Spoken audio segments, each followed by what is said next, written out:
Here, back with another one. This time we got best short action anime, 13 episodes or less, which is perfect.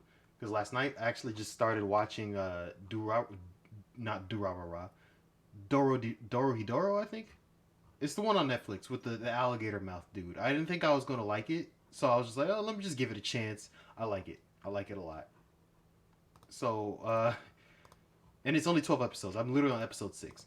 But yeah, I just had to throw that in there before I started. So let's go. Also, this is by Vinny2. Make sure you like the video, comment, subscribe. And the last video, top 10 I did, I was confused on a name of which one. Appreciate it, homie. Which one was Lexi? I was confused which one was which, like the name of the anime, and it was Log Horizon. So thanks, Amira. Ilmari. I keep saying Ilmera. Ilmari.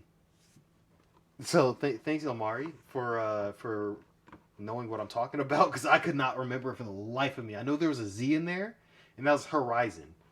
But yeah, Grimgar is a better Log Horizon, is what I was trying to say. Get your energy up and going. Something action-packed. Well, have no fear.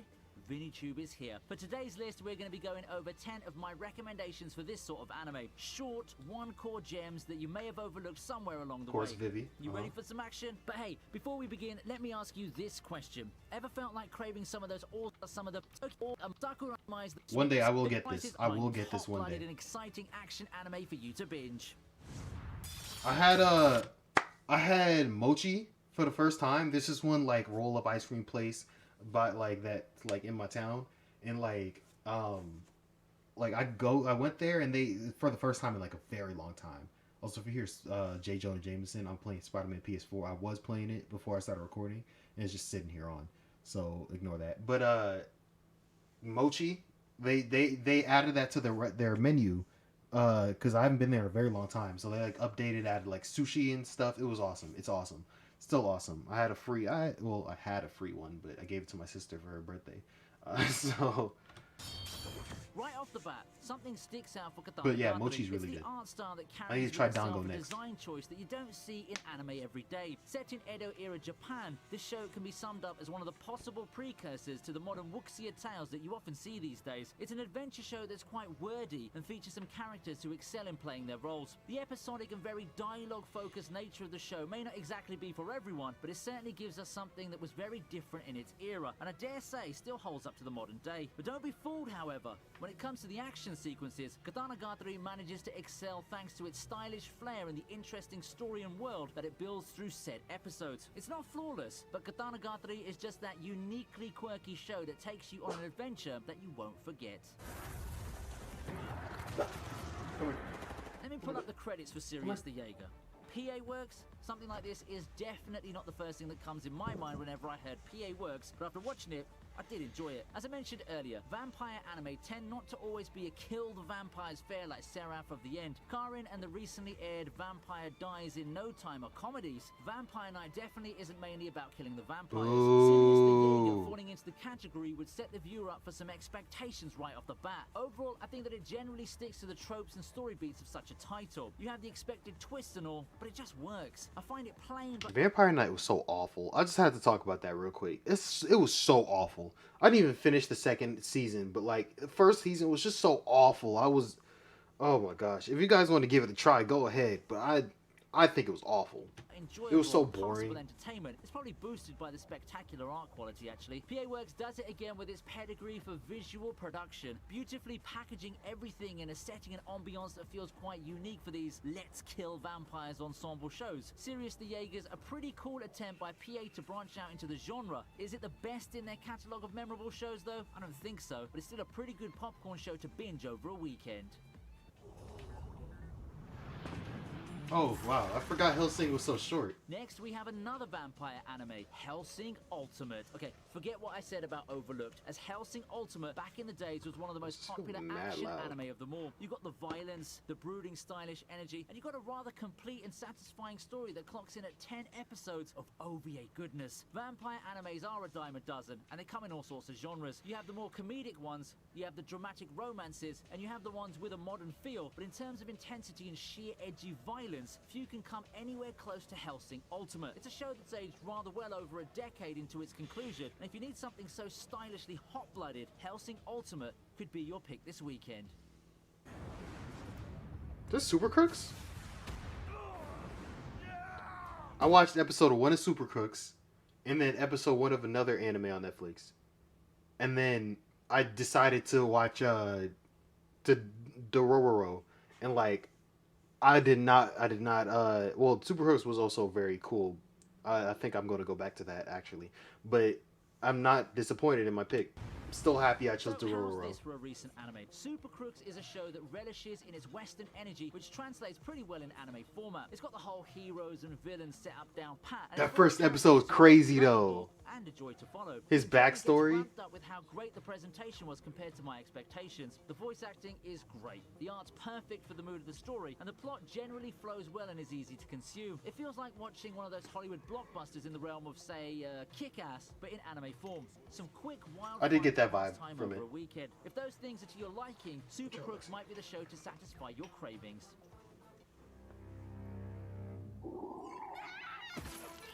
Decadence. Honestly speaking, it was a bit hard to sell Decadence at first. I think mainly due to its premise. Monsters forcing people to bunker up in a dystopian setting. How many of those Attack on Titan... I was about to say, that's done so often. That's done way too often. Already. Luckily though, Decadence has a lot of good things going for it that sets itself apart from those shows with similar premises. First off, it's an original anime, so when watching, I had almost no expectations. The eventual plot twist did catch me off guard, and it was after then I realized how brilliant some of them were. It started off as a dystopian fight for a survival thing, but it made good use of its short 12-episode airtime to evolve the show into something way beyond that by the time everything's said and done. And at the end of it all, it's a sci-fi show that transcends the initial action genre and offers some cool philosophical insights. Decadence got overshadowed by the blockbusters and sequels it aired beside, but this is a true underrated gem that you just have to watch.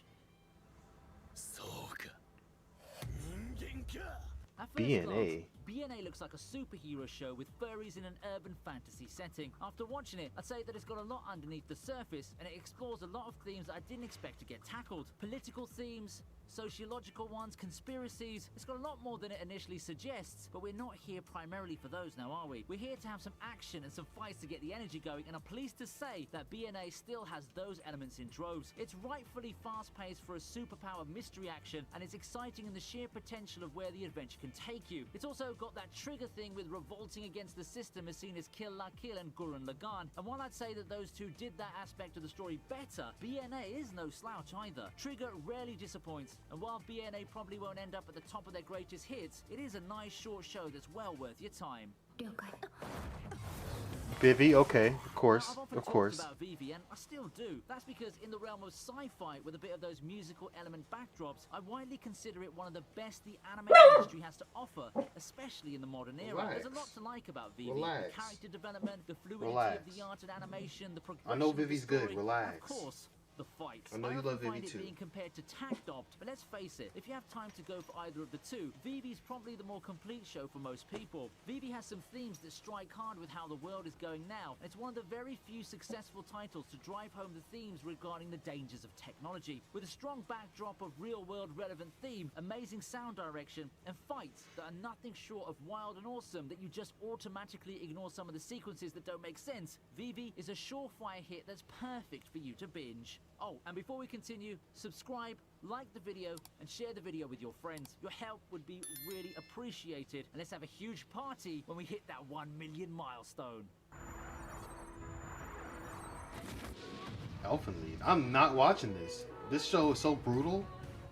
Let's go back to old school stuff with probably my era's poster child for edgy psychological titles. Made infamous for its gore and stuff that makes your heart pound for the wrong reasons, I'd say that Elfenlied Exactly has why I'm not managed to watching carve out quite the legacy for itself. It's quite the polarizing title by combining those off-putting aspects with an arguably strong story that couldn't have worked without them. It's got stuff in it like discrimination and humanity as themes, while putting everything against the hauntingly memorable soundtrack and atmosphere. Does the show have to go through the lengths of showcasing gore and nudity to achieve the effect? Probably not, but with the route it decided to go, I'd say that the anime team did a pretty damn good job at using those elements to prop up the feel of the show. An oldie, yet a goodie. Elfenlied could be your show to watch. I don't mind gore, but that is too much gore. Shiki. Oh yeah, that's the one with I hope you haven't had the enough of old heroes man. yet, because this right here is an awesome show. The premise starts out pretty simple once you've got the meat of it. Grandpa has been going through tough days, and as fate would have it, he gets turned into a half machine, half human hero. Getting granted powers renews his purpose in life. However, how does it all come together when he's set on a collision course with a similarly empowered sociopath? So the first thing that'll likely stick out to you is the uncommon protagonist. It's not too often we see an old man protagonist in anime, and overall, I really applaud Inuyashiki for its efforts to stick out. Despite the premise that I call simple and common, the show itself has some hidden depth for My its nose viewers to itching. uncover She's when it on comes my to arm, themes so I regarding can't even humanity and morality. itch Is it it. super Come on. unique? Well, not really. But you see the earnest effort there to connect with the viewers, especially with how the flow of the story goes. Don't let the plain premise dissuade you from watching this amazing title.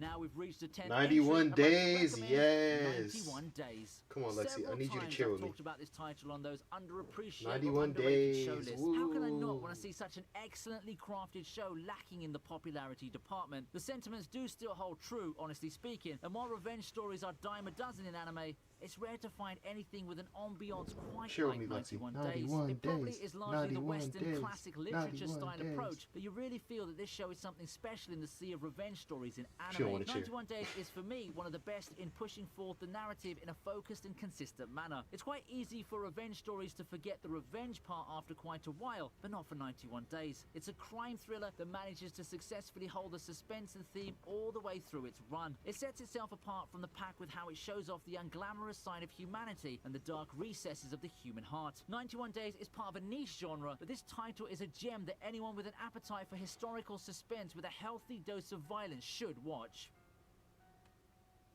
91 How's Days that for and a list? Gangsta, If you've got both. any other action show Both of them recommendations should that be you'd on like this. to make, provided that they fall in 12 episodes or less, I'd love to hear about them. Let's see how many episodes Gangsta.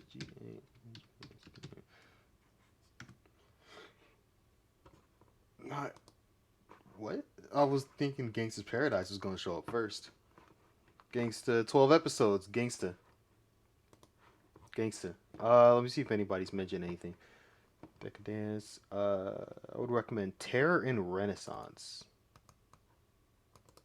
Most underrated mystery thriller anime.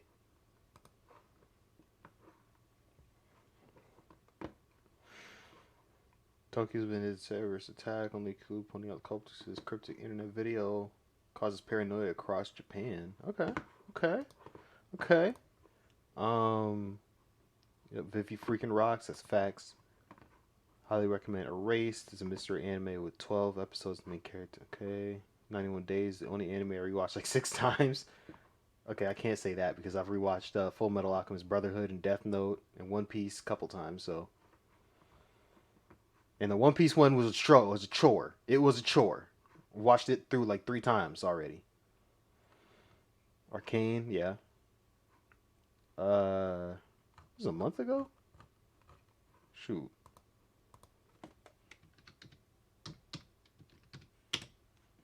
Gangsta.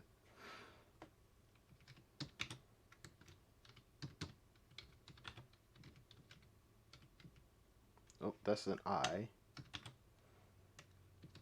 C-O-M. Is it 2 M's? Yeah, 2 M's. There we go. Yeah, just had to throw that in there. Yeah, go ahead, yeah. Man, do what I did on that comment on the video. I hope y'all enjoy. Make sure y'all like the video, comment, subscribe. See, I already said like the video too.